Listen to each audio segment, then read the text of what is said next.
시편 150편은 둘로 나뉘어집니다. 첫째는 탄식시예요.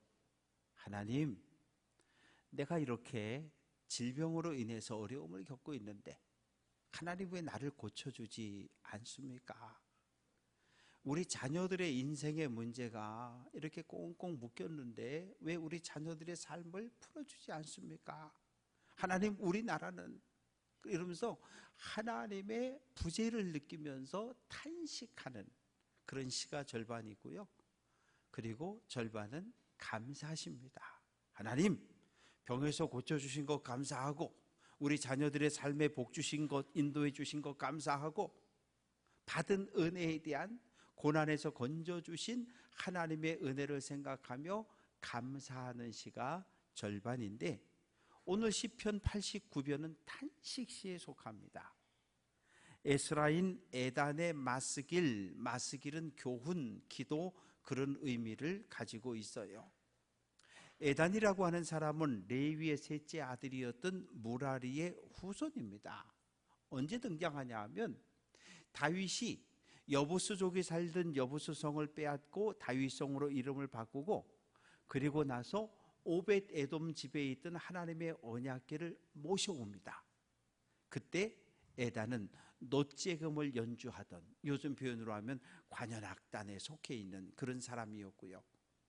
솔로몬이 예루살렘 성전을 건축하고 하나님의 언약궤를 지성소에 모신 이후에는 찬양대원으로, 찬양대 주의자로 활동했던 사람이 에단입니다. 솔로몬, 다윗과 솔로몬, 그리고 그 아들 르호보암 때까지 성전에서 섬겼던 사람인데, 이 솔로몬 시대, 솔로몬을 가장 피곤하게 만들었던 야당 지도자가 있었는데 여로보암입니다. 여로보암. 선지자 아이야가 하나님께 받은 말씀을 전했어요. 여로보암, 하나님이 솔로몬의 손에서 10지파를 찢어서 너에게 맡겨줄 거야. 아멘. 그러면 좀 기다려야 되는데 기다리지 못하고 성급하게 반란을, 사람을 모아서 솔로몬을 대적했다가 그만 패했어요. 그래서 도망을 치게 됩니다. 열왕기상 11장 40절은 여로보암이 애굽으로 도망하여 애굽왕 시삭에게 이르렀다. 정치적인 박해를 받게 되자 애굽으로 정치적 망명을 해버렸어요. 도망쳐온 여로보암을 애굽왕 시삭이 받아주고 보호해 주었습니다. 몇 년 지나서 솔로몬이 죽었다는 소식을 듣고 여로보암이 예루살렘으로 돌아옵니다. 솔로몬의 아들 르호보암을 만났습니다. 왕이여, 2가지 부탁을 할 텐데 이 2가지 부탁을 좀 들어주시오. 당신의 아버지 솔로몬은 우리에게 너무나 많은 세금을 가져갔습니다. 세금을 좀 줄여주십시오. 2번째, 당신의 아버지 솔로몬은 백성들을 너무나 많은 부역으로, 노동으로 끌어냈습니다. 성전 짓는데 7년, 왕궁 짓는데 14년, 여기저기 성 쌓고 요새 짓는데, 그래서 많은 세금과 많은 백성을 노역으로 계속 고통을 주었어요. 그러니 세금도 줄여주고 부역도 줄여주면 우리가 당신을 왕으로 섬기겠다는 거예요. 자, 3일 있다가 다시 만납시다. 3일 있다 르호보암 왕을 만났는데 르호보암이 이야기합니다. 우리 아버지보다 나는 세금을 더 많이 걷겠습니다. 우리 아버지는 채찍으로 여러분을 다스렸다면 나는 전갈 채찍으로 여러분을 통치하겠습니다. 그러자 여로보암이 말합니다. 이제 우리에게 소망이 없다. 우리는 더 이상 다윗의 후손을 왕으로 섬기지 않겠다. 여로보암이 속했던 에브라임 지파를 중심으로 해서 10개 지파가 똘똘 뭉쳐서 독립을 선언해 버렸어요. 이스라엘 땅에는 2개의 나라, 2개의 왕조가 세워졌습니다. 남쪽 예루살렘에는 다윗의 후손이 통치하는 르호보암을 왕으로 섬기는 남유다가 세워졌고, 북쪽에는 여로보암을 왕으로 섬기는 북이스라엘이라는 나라가 세워진 거예요. 그리고 서로 다투고 싸웁니다. 에단은 솔로몬이 통치하던, 그 아들 르호보암이 통치하던 남유다 예루살렘에서 성전을 섬기고 있었는데, 주전 926년에 애굽 군대가 예루살렘을 쳐들어왔어요. 이스라엘 남쪽엔 애굽이란 나라가 있습니다. 나일강을 중심으로 세워졌던 나라인데 늘 분열되어 있었어요. 남애굽, 북애굽, 그래서 늘 싸웁니다. 그런데 제24왕조 시삭이라고 하는 왕이 분단되어져 있던 남북 애굽을 하나로 통합합니다. 그리고 나서 이제 군대를 모으고 북쪽으로 공격을 쳐 올라가는 거예요. 열왕기상 14장 22절, 유다가, 남유다가 여호와 보시기에 악을 행했다. 르호보암은 처음에 겸손했어요. 12지파가 아니라 유다와 베냐민 두 개 지파만 섬기는 남유다의 왕이 됐거든요. 겸손했어요. 그런데 시간이 흐르면서 정치적으로 안정되고 경제적으로 풍요로워지고 국방이 강화되니까 교만해졌어요. 하나님의 말씀 지키지 않습니다. 그리고 우상들, 아세라 목상을 세우고 이 백성들 사이에 남색, 동성애가 퍼져나가는 것을 허용했어요. 하나님께서 두고 볼 수 없었기 때문에 역대하 12장 2절, 르호보암 왕 제5년에 애굽 왕 시삭이 예루살렘을 치러 올라왔다. 병거 1200대, 마병 6만, 보병 수십만의 군대가 예루살렘으로 몰려왔어요. 이스라엘 12지파가 똘똘 뭉쳐도 막아내기 힘든데 지금 고작 2개 지파밖에 없고 하나님께 버림을 받았고 남북으로 분단됐고 우상 숭배하고 말씀에 불순종하고, 하나님은 애국 군대가 예루살렘을 정복하는 것을 그냥 두고 보셨어요. 선지자 스마야가 설교합니다. 여러분, 이스라엘이 하나님을 버렸기 때문에 하나님도 이스라엘을 버렸습니다. 그 설교를 듣고 르호보암 왕과 신하들이 우리가 범죄했습니다, 우리가 하나님을 버리고 우상을 섬겼다고 죄를 회개하고 통곡합니다. 그 모습을 본 하나님께서 예루살렘을 완전히 멸망시키지는 않겠다라고 약속을 하셨어요. 애국 군대가 쳐들어오자 르호보암은 항복합니다. 그리고 시삭은 왕궁 창고를 털어 전리품을 챙기고 많은 백성을 포로로 끌고 애굽으로 돌아갔습니다. 그때부터 남유다는 예루살렘은 애굽의 식민지가 되고 말았습니다. 애굽의 군대가 예루살렘을 공격하고 예루살렘을 짓밟고 약탈하는 그 모습을 보고 에단은 큰 충격을 받았어요. 하나님, 어떻게 이러실 수 있어요? 하나님이 예루살렘을 보호해 줄 줄 알았는데, 지켜줄 줄 알았는데, 그러면서 하나님을 향해서 막 원망과 불평을 쏟아냅니다. 그 옛날 아수르 군대가 쳐들어왔을 때도 하나님 예루살렘을 구원해 주지 않았습니까? 아수르 군대를 하룻밤에 멸망시키지 않았습니까? 하나님, 어떻게 이럴 수 있느냐고 탄식을 합니다. 그러면서 에단은 다윗 언약을 붙잡고, 하나님, 다윗과 언약하지 않았습니까? 약속을 지키세요, 이렇게 부르짖습니다. 다윗 언약이란 무엇일까요? 하나님은 왜 다윗과 언약을 맺으셨을까요? 어느 날 다윗이 선지자 나단을 불러 이야기합니다.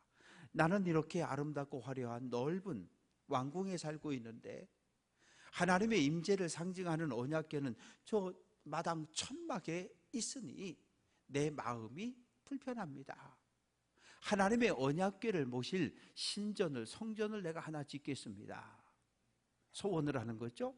나단 선지자가 듣고 왕이요, 잘 생각하셨습니다. 좋은 생각입니다. 그런데 그 밤에 하나님께서 나단에게 나타나셨어요. 다윗은 안 된다는 거예요.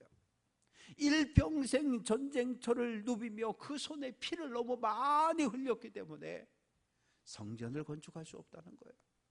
그러나 그 아들 솔로몬이 짓는 것을 허락하겠다고 이야기합니다. 그러나 하나님께서 그 다윗 왕의 마음을 그대로 받아줬어요.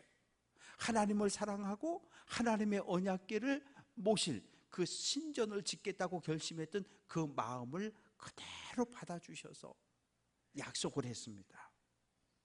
사무엘하 7장 16절, 내 집과 내 나라가 내 앞에서, 하나님 앞에서 영원히 보존되고 내 왕위가 영원히 견고할 것이다.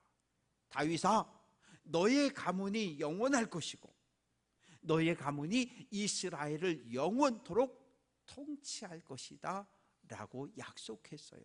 이것이 다윗의 언약입니다. 이 약속을 따라서 솔로몬도 왕이 되었고 그 아들 르호보암도 왕이 되었습니다. 그런데 지금 현실은 어떻습니까? 애굽 군대가 예루살렘을 침략했고 약탈했고 지금 애굽 왕의 식민 통치를 받고 있는 상황이잖아요. 그래서 에단이 하나님께 기도하는 거예요. 하나님, 다윗의 후손이 왕성하며 다윗의 후손이 이스라엘을 영원토록 다스리게 해준다고 약속하지 않았습니까? 하나님, 그 약속 빨리 지키세요. 이렇게 지금 에단이 하나님께 기도합니다. 사랑하는 성도 여러분, 처음 교회에 왔을 때를 한번 생각해 보십시다. 우리의 삶에 별다른 문제가 없는데 우리가 교회를 등록하는 경우는 별로 없어요. 많은 사람들이 인생을 살아가다가 어느 날 인생의 굴곡진 부분을 만나게 됩니다. 가족에 문제가 생겼어요. 건강하던 남편이 갑자기 쓰러지고 갑자기 자녀가 교통사고를 만나고 자녀들의 삶이 다 막혀버린 것과 같은, 내 몸에 원치 않았던 질병이 찾아오고, 그런데 도대체 병원을 다니고 약을 먹어도 도저히 낫지 않는, 그래서 교회에 왔고 하나님께 부르짖어 기도했어요. 누가 기도를 가르쳐 준 것도 아닌데, 하나님, 내 병을 고쳐주시면, 내 남편의 병을 고쳐주시면, 내 자녀의 길을 열어주시면 하나님 백성으로 열심히 신앙생활하며 열심히 교회 봉사하겠습니다. 그렇게 기도했어요. 기도하는 법을 모르니까 그냥 떼 쓰듯이 기도하고 매달렸어요. 그랬는데 하나님께서 응답해 주셨어요. 남편의 병도 고쳐주고 내 병도 고쳐주고 태도 열어주시고 자녀들의 길도 열어주시고, 그래서 하나님의 은혜를 경험하고 감사한 마음을 가지고 지금까지 믿음의 길을 걸어가고 있습니다. 처음 교회 들여놨을 땐 어린아이 때 쓰듯 기도하는 게 맞아요.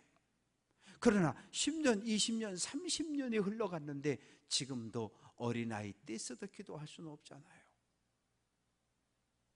하나님의 약속, 하나님의 말씀을 붙잡고 기도하는 성도 되시기를 주님의 이름으로 축원합니다. 창세기부터 요한계시록까지 하나님의 말씀은 약속으로 가득 찬 책이에요. 그래서 성경을 읽으면 하나님의 뜻을 깨닫고 하나님의 약속을 하나하나 찾아내게 되는 거예요.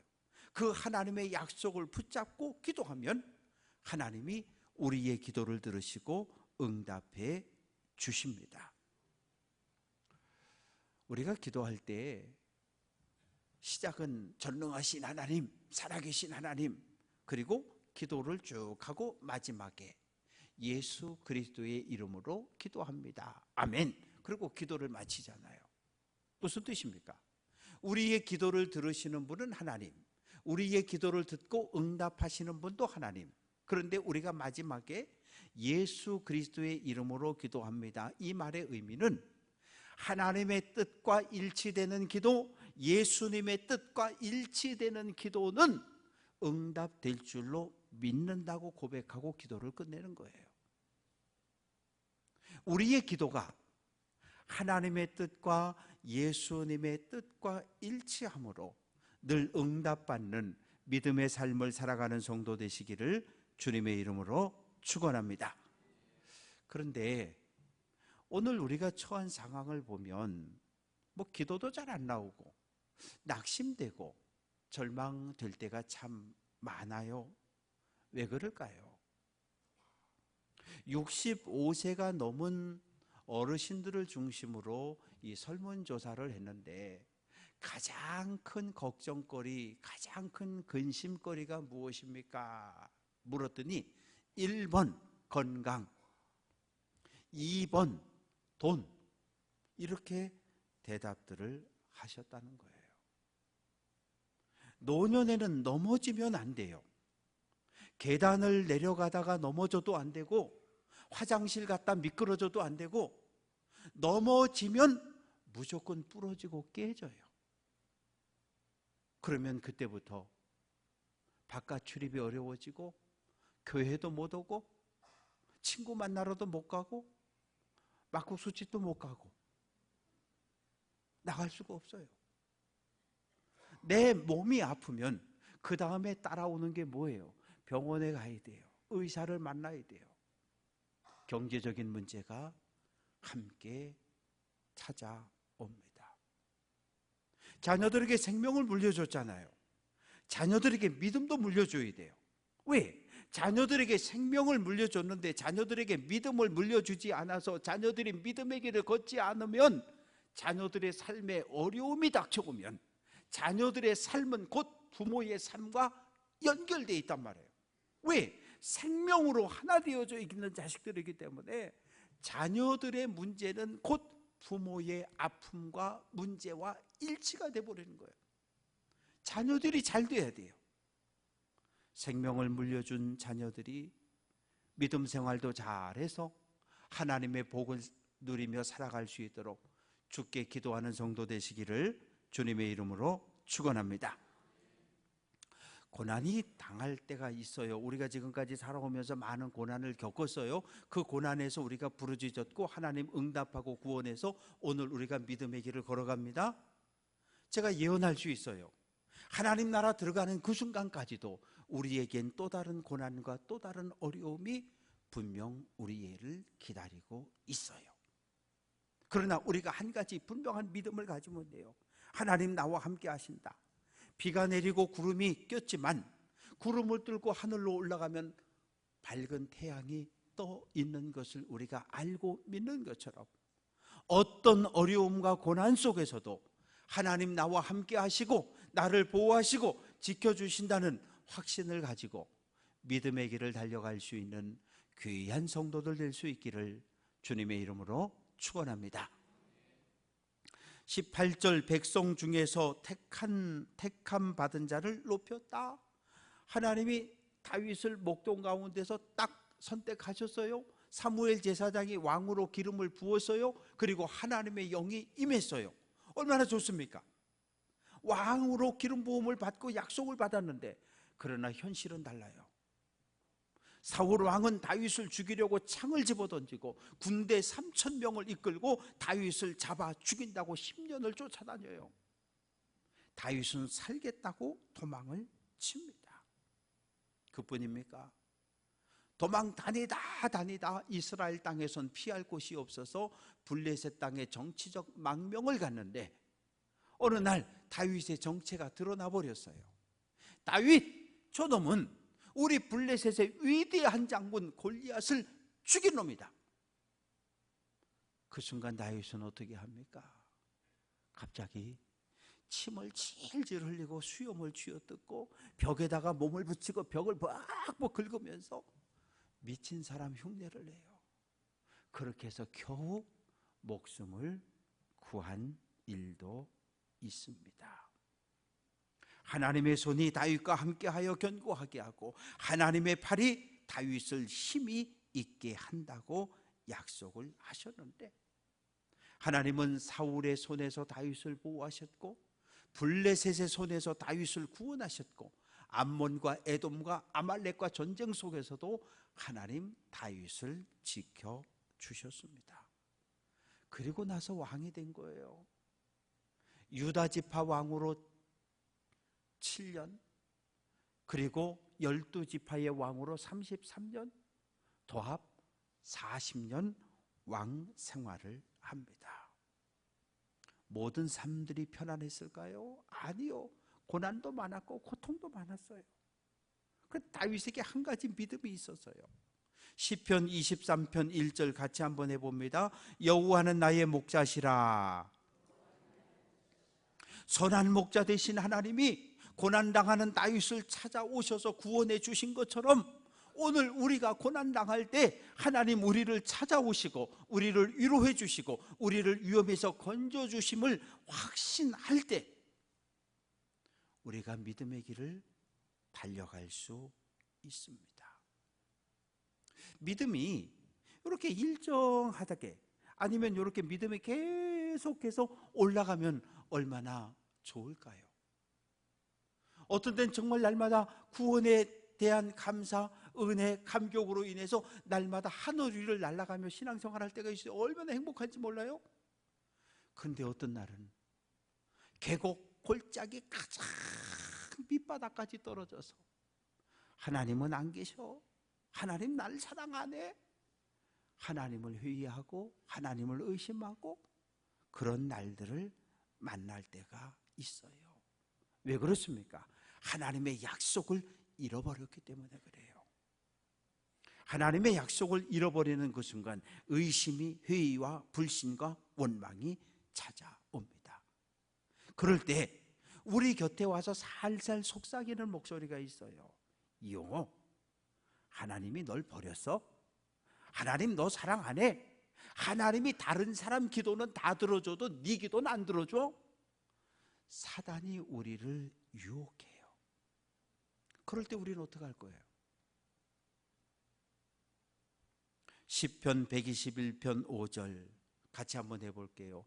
여호와는 너를 지키시는 분, 어떤 상황, 어떤 절망, 어떤 고난의 상황을 만나도 하나님 나를, 하나님 우리를 지켜주시는 분임을 확신하고 믿음의 길을 달려가시기를 주님의 이름으로 축원합니다. 젊은 날에는 사울 왕에게 쫓겨다녔는데 70 가까이 돼서도 또 도망을 치는 일이 생겨졌어요. 다윗은 아들이 19입니다. 그런데 셋째 아들 압살롬을 가장 신뢰하고 가장 사랑하고 가장 믿었어요. 근데 이 압살롬의 마음엔 아버지에 대한 원망과 불평이 가득했어요. 왜? 베다른 형 암논이 압살롬의 친여동생 다말을 강제로 동침했거든요. 그러면 다윗이 아버지니까 암놈 이놈 너 이리 와 엎드려 버쳐 두들겨 패든지 아니면 결혼을 시키든지 했어야 되는데 아버지 다윗이 열중샷하고 아무 말도 아무 행동도 안 해요. 그래서 결국 어떻게 됐습니까? 압살롬이 속에 분노를 품고 있다가 2년 후에 형 암논을 생일잔치에 불러서 죽여버려요. 그리고 외할아버지 달매가 있는 그술나라로 도망을 칩니다. 그러다가 왔어요. 5년 만에 아버지를 만났습니다. 아버지가 이야기합니다. 압살롬아 이제 잘 지내자. 겉으로는 용서를, 입으로는 용서를 선언했지만 마음으로는 압살롬을 받아주지 않았어요. 그래서 압살롬은 그 마음에 상처가 생겼고 고향 헤브론으로 가서 그곳 사람들의 마음을 사서 반란을 일으킨 거예요. 반란군을 이끌고 아버지 다윗이 있는 예루살렘을 향해 달려갑니다. 칼을 쫙 뽑아들고 아버지를 향해서 목숨을 내놓으라고 소리칩니다. 사무엘하 15장 30절은 다윗이 피난을 가는데 감난산 길로 올라갈 때 다윗이 자기 손으로 자기의 머리를 가리고 맨발로 울며 걸어갔다, 이렇게 성경은 기록하고 있어요. 어떻게 이럴 수가 있어요? 생명을 물려줬는데 그 자식이 아버지를 향하여 칼을 뽑아들고 왕권을 내놓으라고 죽이겠다고 달려듭니다. 제사장, 사독, 레위인들이 언약궤를 딱 메고 같이 피난 갈 준비를 하고 있는 거예요. 다윗은 안 됩니다. 다시 언약궤를 다윗성에 가져다 놓으라고 이야기합니다. 다윗은 압살롬에 의해서 도망가는 이 상황을 하나님의 심판, 하나님의 징계로 받아들인 거예요.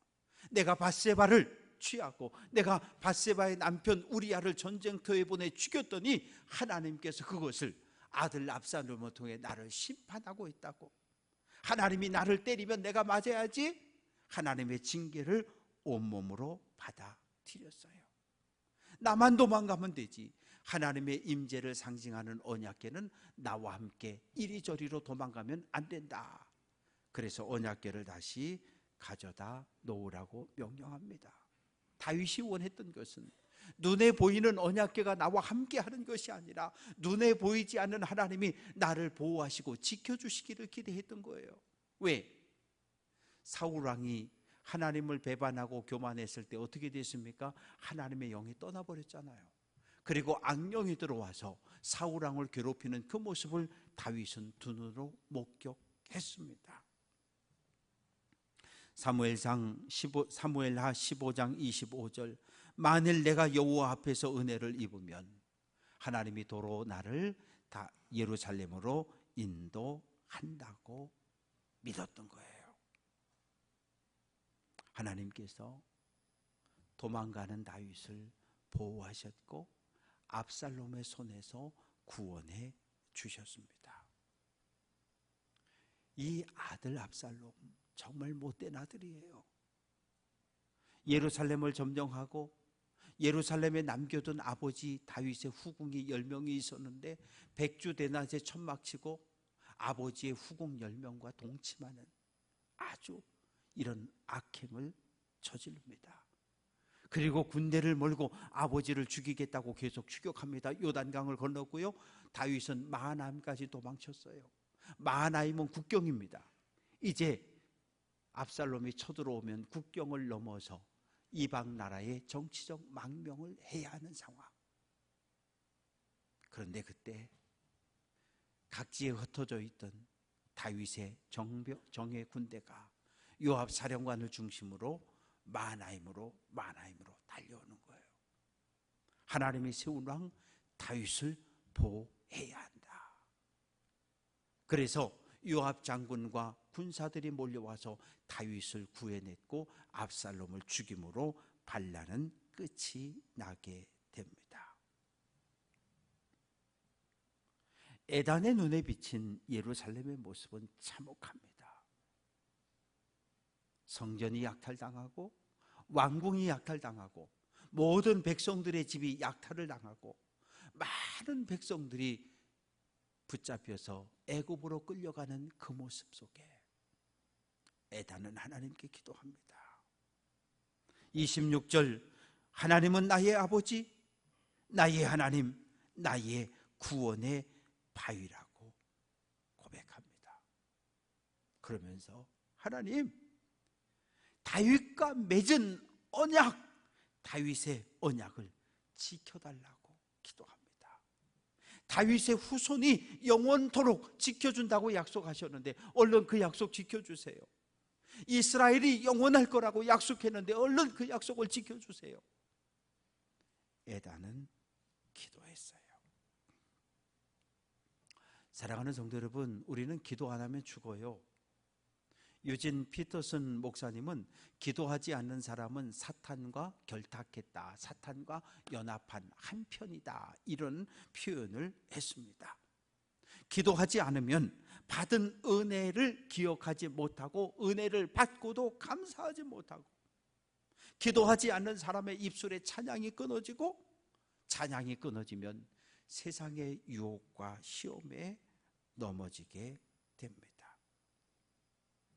29절 다윗의 후손을 영구하게 하시고 다윗의 왕위를 하늘의 날과 같게 해달라고 기도합니다.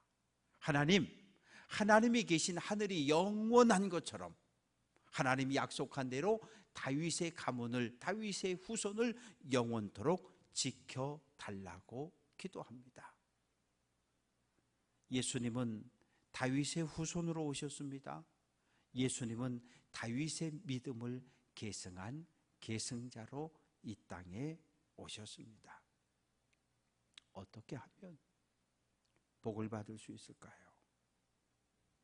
나만 잘하면 돼요. 어떻게 해요? 신명기 4장 40절 오늘 내가 네게 명령하는 여호와의 규례와 명령을 지키라. 그러면 너와 내 후손이 복을 받고 내 하나님 여호와께서 주시는 땅에서 한없이 오래 산다. 간단해요. 복 받는 비결은 내가 하나님 말씀에 순종하면 우리 자손들이 대대로 복을 받는다고 약속하셨어요. 그래서 우리가 이 약속을 붙잡고 기도하는 거예요. 아이고, 머리로도 알겠고 가슴으로도 알겠는데 삶으로 실천되지 못하는 연약함이 우리의 문제입니다. 사랑하는 성도 여러분, 고난을 만나거든 하나님의 약속, 하나님의 말씀을 붙잡고 기도하시기를 주님의 이름으로 축원합니다. 우리는 약속하고 잘 안 지켜요. 10개 약속하고 2개밖에 안 지켜요. 그런데 하나님은 약속에 신실하신 분, 한번 약속한 거 반드시 지키시는 분, 그러니 그 약속을 꼭 붙잡고 기도하면 하나님 우리의 기도를 들으시고 응답해 주는 줄로 믿습니다. 원망, 불평 버리시다. 받은 은혜 감사하고 찬양합시다. 불평하는 입술을 막고 찬양하는 입술이 되시기를 주님의 이름으로 축원합니다. 어제나 오늘이나 내일이나 영원히 동일하신 하나님을 신뢰하며 믿음의 길을 달려가는 귀한 성도 되시기를 주님의 이름으로 축원합니다.